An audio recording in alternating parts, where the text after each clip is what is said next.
क्या हम खुद से खुश हो सकते हैं? ऐसा कोई तरीका है जिससे हम खुद खुश हो सकते हैं? Happiness by self.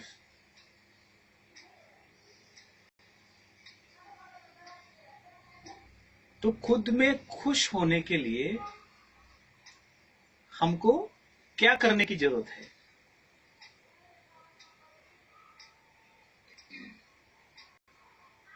खुद में खुश होने के लिए हमें कुछ भी करने की जरूरत नहीं है। बस अपने आप को चुपचाप कर लेना है।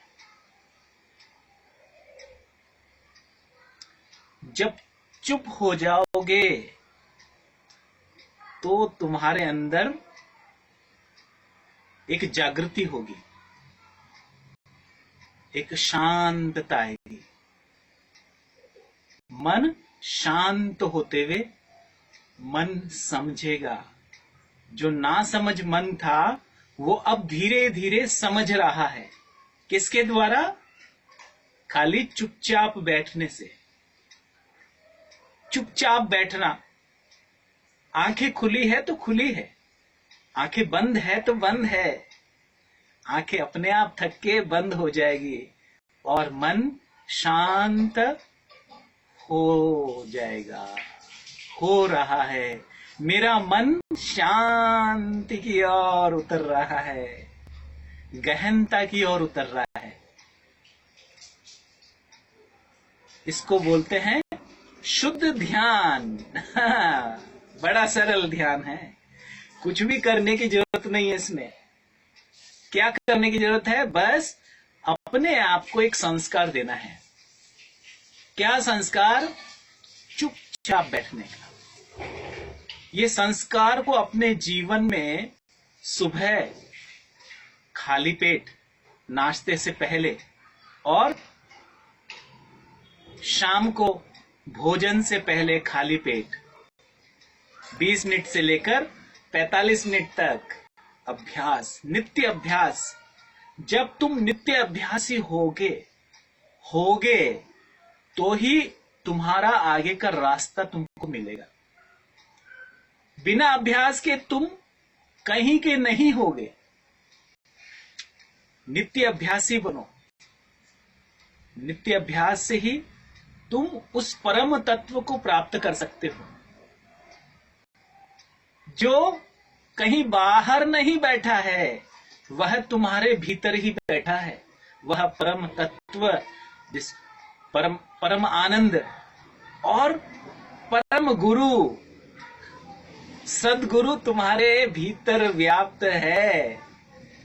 लेकिन तुम कहीं, तुम्हारा जो मन है वो भटक रहा है। जब तक भटकता रहेगा मन, तब तक तुम उस सद्गुरु के दर्शन नहीं कर पाओगे। तो इसलिए रास्ता तो बता दिया है। जो गुरु होता है वो रास्ता बताता है। अब चलना किसको है ये सोच लो। अब क्या करना है? चलना तो बेटा तुमको ही पड़ेगा। एक बार एक बच्चा आया, बोला गुरुजी मेरी पढ़ाई नहीं हो रही है, मेरे को पढ़ने में एकाग्रता नहीं हो रही। तो गुरु ने एक रास्ता बता दिया, बेटा ये तू कर, पढ़ो इसको। लेकिन वो बिना उसको किए हुए, बिना साधना किए हुए, बिना पढ़े हुए वापस से आया। बोलो गुरुजी आप ऐसा कर दो कि आप तो खाली आशीर्वाद दे दो कि मैं पास हो जाऊं। तो गुरु शांत रहे और गुरु ने पूछा, ठीक है। जैसे ही गुरुजी ने हाथ उठाया तो शिष्य भी एकदम खुश होने लगा कि गुरुजी ने हाथ उठा दिया। लेकिन गुरुजी ने हाथ उठाते एक थप्पड़ मारा उसको।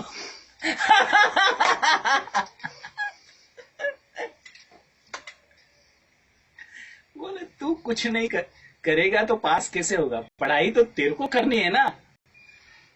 पढ़ाई करके एग्जाम किसको देना है? लिखना किसको है? तुमको देना है। तो उसको उसी समय करेक्ट कर दिया गुरु ने कि हाँ गुरु तो रास्ता बताता है, लेकिन शिष्य को उसके ऊपर चलते हुए जो प्राप्ति करनी होती है वो स्वयं के संस्कार से ही वो प्राप्ति कर सकता है। जो संस्कार है वो खुद को डेवलप करना पड़ता है बचपन से। कोई जबरदस्ती वो संस्कार तुम्हारे अंदर बैठा नहीं सकता है। वो तुम्हारा जो मन है, जो कॉन्शियस मन है, चेतन जो मन है, वो तुमसे बात करता है। वो तुमसे जब बात करने लगता है तो वो कब किस एज में बात करेगा, तब से तुम्हारे भीतर वो संस्कार का बीजारोपण होगा और वहीं से तुम अपने आप को उस बीज को खिलाने के लिए उसका पोषण करते हो, उसको पानी पिलाते हो, खाद देते हो और उसका रक्षण करते हो। किसका? उस बीज का। तब जाके वो प्रस्फुटित होता है, तब जाके वो बीज जो है पौधा बनता है। पौधा बनने के बाद वो वृक्ष बनता है और वृक्ष बनने के बाद फल लगते हैं, तो वो आनंदित हो जाता है।